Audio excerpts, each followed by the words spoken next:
Hey everybody out there, it's Pastor John with your Midweek Reflection. This coming Sunday is the second Sunday of Advent and the second part of our sermon series, Fulfilled, How Christmas Brings Prophecy to Life. And last week we looked at how Jesus fulfills the Emmanuel promise in Isaiah 7. And I think we saw that Jesus fulfills this promise in different ways than we might have thought or expected. If you want to listen to the sermon or catch up a little bit, you can go to our website, pointplaceucc.com. All the sermons are there under the Glorify tab.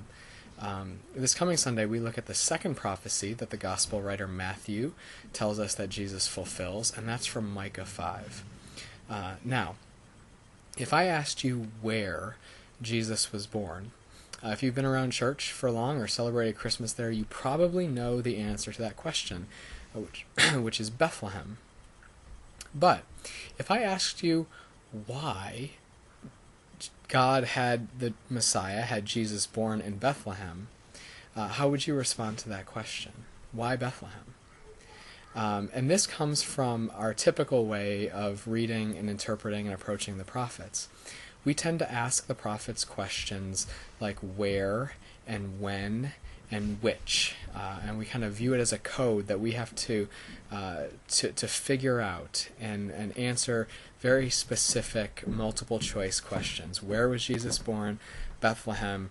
Therefore, Jesus is the Messiah. Close the book. We're done. But what I want to suggest is that the prophets are not as much interested in answering those where, when, which questions as they are answering questions like who, why, and what kind. If we ask the prophet Micah, why Bethlehem?